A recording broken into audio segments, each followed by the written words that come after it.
வணக்கம் மக்களே, மகிமாவின் தமிழாற்றுப் படைக்கு உங்களை அன்புடன் வரவேற்கிறேன்.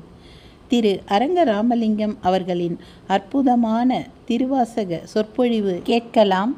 வாருங்கள், வீடியோவுக்குள் செல்லலாம்.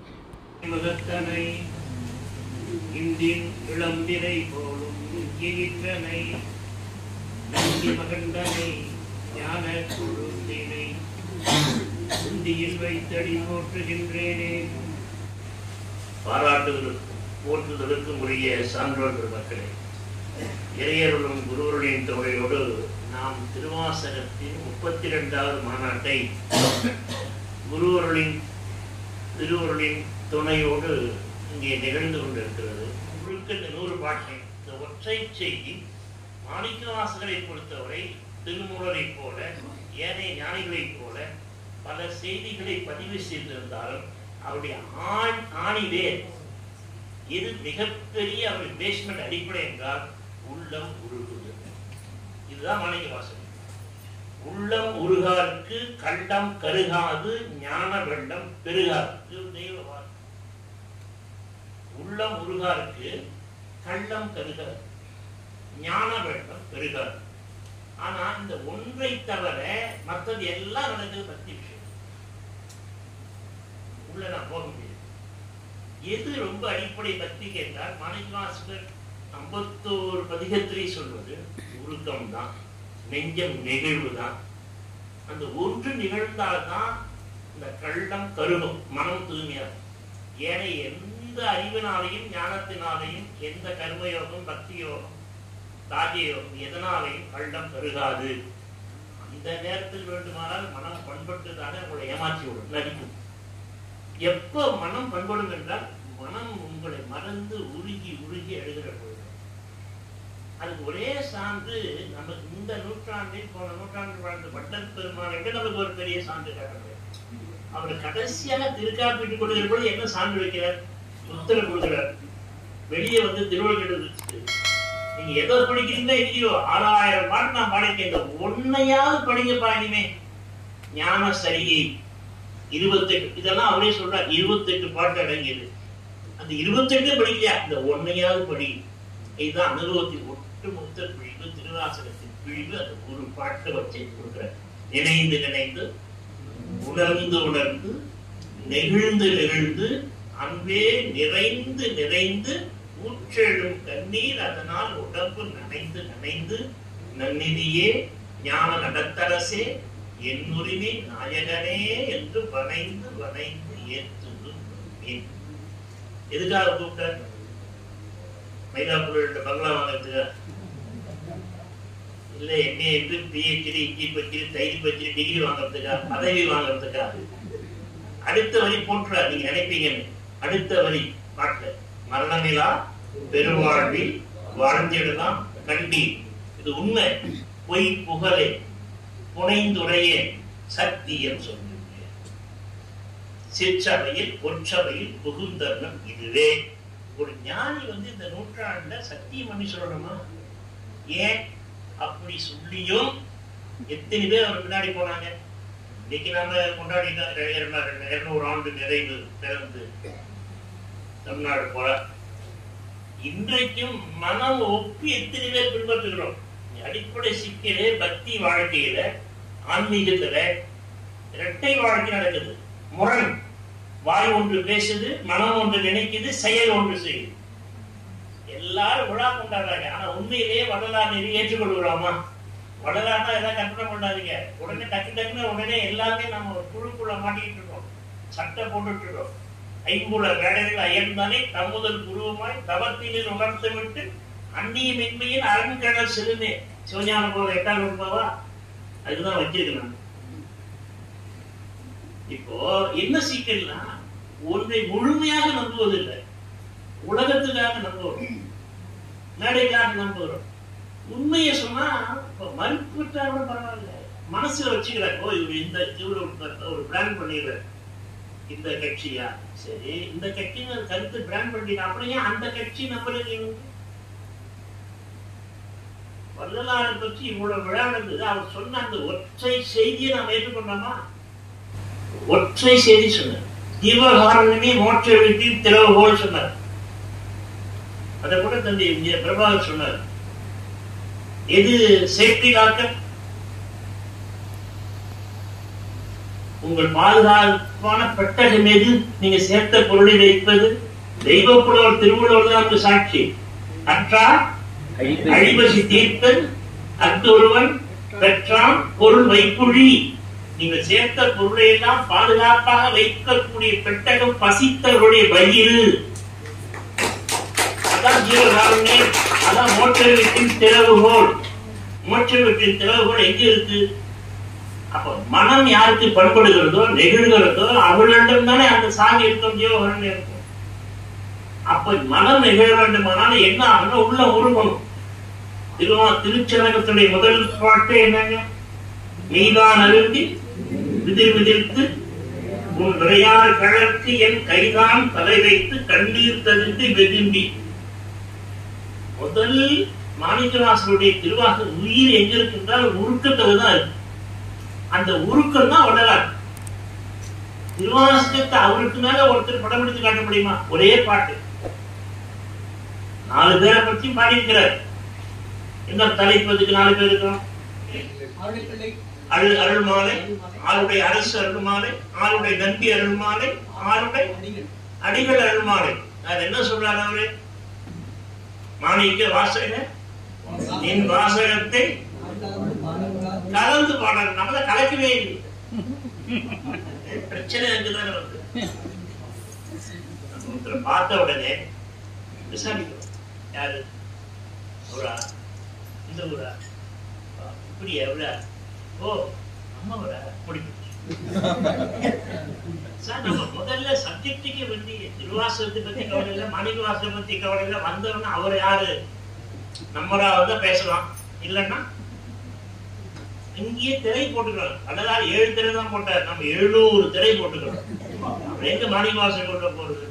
அப்புறம் உள்ள பண்பட்டாங்க உருகுனாங்க. அப்ப நெய் உடம்பு நெய் தான் அருந்தி விதிர் விதிர்த்து உன் விளையாடு கடற்கு என் எப்படி அடுத்த பாட்டில் சொல்றார். ஆமாறு உன் திருவடிக்கு ஒண்ணு அகம் குழையணும், அடுத்து அன்பு உருகணும், அடுத்து உணைந்து ஏற்கணும், அடுத்து புகழ்ந்து உரைக்கணும், அடுத்து என் திருவடிக்கு தூதேன் மெழுகேன். நம்ம இவ்வளவு பேர் கோயிலுக்கு போறோம். எங்கேயாவது அப்பர் செஞ்சு செய்யணுமா? திருநாவுக்கர் செஞ்சு தூதேன் மெழுகேன் செய்யணுமா? உழவாரம் படையினருக்கு பேரா உழவாரம். அப்படியே உழவாரப்படை செஞ்சாலும் கல்வி மணியும் கிடைச்சதுன்னு நான் உழுவுமா? எண்ணுகேன் என்று சொல்லி எண்ணுகேனே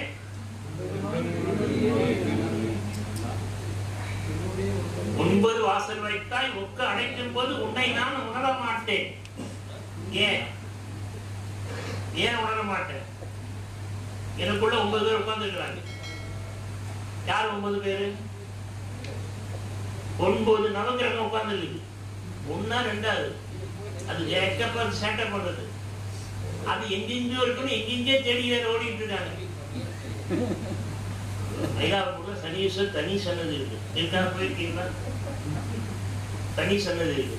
அங்க போய் நீங்க வணங்கினா அந்த சனீஸ்வரர் வணங்க உங்களுக்கு அருள் பாலிக்க மாட்டாரா? இங்க இருந்து பஸ்ஸை பிடிச்சி கார் ஏற்பட்டு திருநள்ளாறு போனாதான் அவர் அருள் செய்வாரா அப்படின்னு சிவவாய்க்கர் கேட்கிறாரு. என் மேல கோச்சுக்காரு.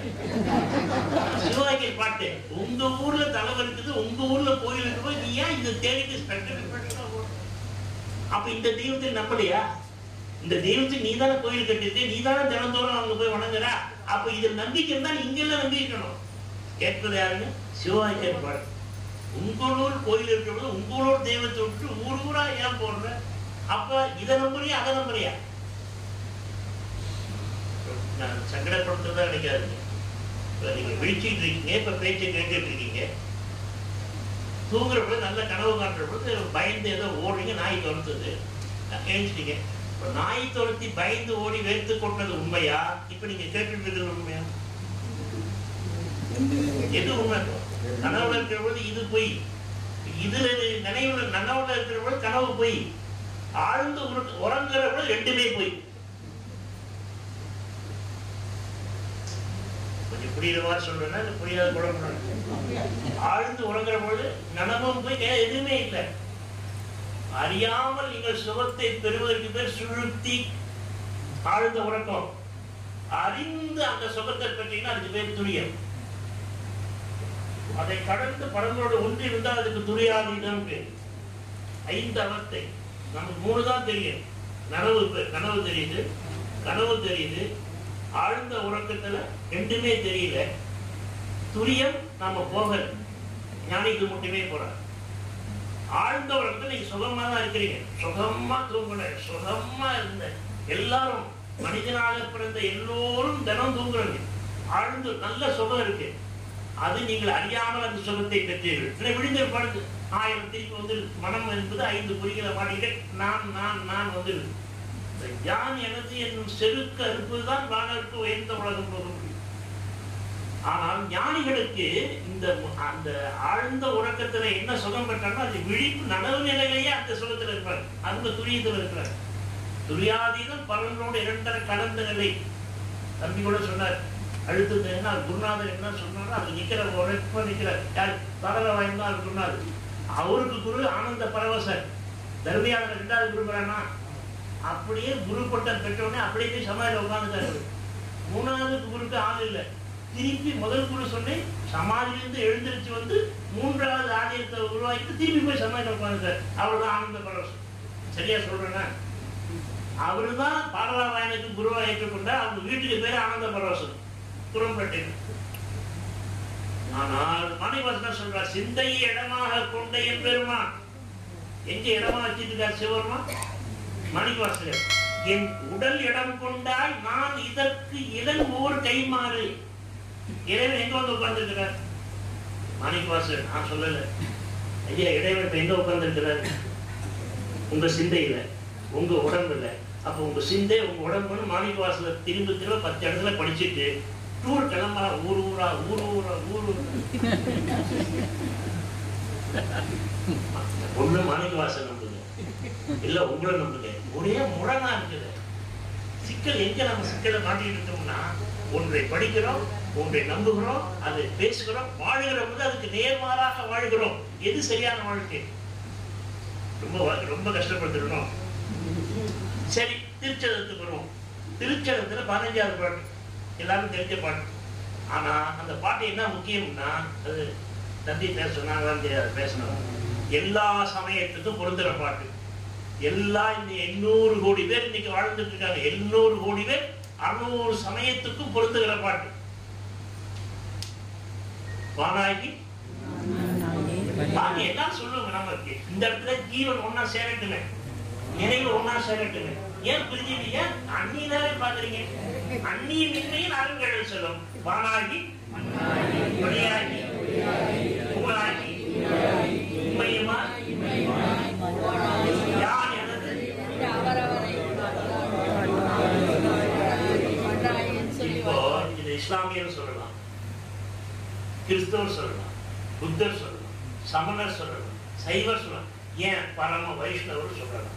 இப்ப நாராயணன் வானாகி மண்ணாகி வழியாகி ஒளியாகி ஐம்பூதமாகி அவங்க உள்ளத்துல யான் எனது என்று கூத்தாட்டுகிறவனாக இருக்கிறான். அந்த பெரும் பரம்பொருளை என்று சொல்லி வாழ்த்தவனே. இது ஒப்பற்ற பாட்டு வேற எந்த சமய நூல்லையாவது இருக்காது. 15வது பாட்டு மாணிக்கவாசகர் ஒரு கட்டத்துல என்ன கடந்து போகிறார். தயவு செய்து எல்லாரும் மனசுல வச்சுக்கணும். அது பல பேர் விரும்புறதில்லை. நான் சொல்ற கருத்து சார், எல்லாரும் மனிதனா பிறந்தவங்க தான். மாணிக்கவாசகர் வந்து வள்ளலார் வரைக்கும் எங்க குருநாதர் தேமொழியார்கள் ஒரு தாயின் தந்தைக்கு மகனாக பிறந்தவர்கள் தான். நம்மை போல வாழ்ந்தவர்கள் தான். நம்மை போல திருமணம் செய்து கொண்டவர்கள் தான். நம்மை போல குழந்தைகளை பெற்றவர்கள் தான்.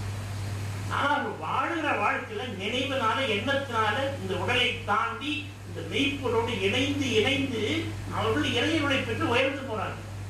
உயர்ந்து போன பிறகு அவங்க எந்த நிலைக்கு போறாங்களோ அந்த வழியில பின்பற்றுமே தவிர அவங்களை இழுத்து வச்சு என் சமயம், என் ஜாதி, என் ஊரு, என் பங்காளி முடிச்சு உனக்கு புகழ் வரும் என்றால் நீ வேற மாதிரி தேடிக்கோ. ஒரு மகான ஞானியை இழுத்து வச்சு ஏன் கஷ்டப்படுத்த? திருவள்ளுவருக்கு ஜாதி வைக்கிறீங்க, திருவள்ளுவருக்கு ஊர் வைக்கிறீங்க. ஏங்க திருவள்ளுவருக்கு இதுக்கா திருவள்ளுவர் நடக்குங்க? மாணிக்கவாசனுக்கு சிக்கல் கொடுத்துறீங்க, வள்ளலாரையும் சிக்கல் கொடுத்துட்டீங்க, வள்ளலாரையும் பணம் ஜாதி அடிக்கிறீங்க. எப்படி இது? வள்ளலார் ஒத்துக்கோரா? எழுந்து வந்து அடிக்க மாட்டாரு. ஏங்க பிறந்தவர் தான். எல்லாரும் ஒரு ஊர்ல தான் பிறந்திருப்பாங்க, ஒரு தாய் தந்தைக்கு தான் பிறந்திருப்பாங்க, ஒரு ஜாதியில தான் பிறந்திருப்பாங்க, ஒரு அடையாளத்தோட தான் பிறந்திருப்பாங்க. கடந்து போயிட்டாங்கல்ல, திருப்பி திருப்பி என் சுயநலத்துக்கு அவரை கொண்டாந்து எங்க ஊருக்காரு, என் ஜாதிக்காரு, என் சொந்தக்காரன் இது என் சார்ந்த அவங்களே மன்னிக்க மாட்டாங்கல்ல. தயவுசெய்து விட்டுடுங்க. அப்புறம் பாட்டு மட்டும் படிக்கிறீங்க, வானாகி மண்ணாகி ஒளியாகி ஒளியாகி திருச்செழுந்த தினம் சாமி பாட வேண்டியது. பாடி முடிச்ச உடனே வேற மாதிரி வாழ்வது. இந்த முரண்பட்ட வாழ்க்கை வாழுகிறவரை இறையருள் நமக்கு வரவே வராது. என்ன மக்களே, இந்த வீடியோ உங்களுக்கு பிடிச்சிருக்கோன்னு நினைக்கிறேன். பிடிச்சிருந்தா லைக் ஷேர் பண்ணுங்கள். நம்ம சேனலை சப்ஸ்கிரைப் பண்ணலைன்னா சப்ஸ்கிரைப் பண்ணிவிடுங்க. இந்த காணொளியின் 2வது பகுதியை அடுத்த காணொளியில் பதிவிடுகிறேன். நன்றி, வணக்கம்.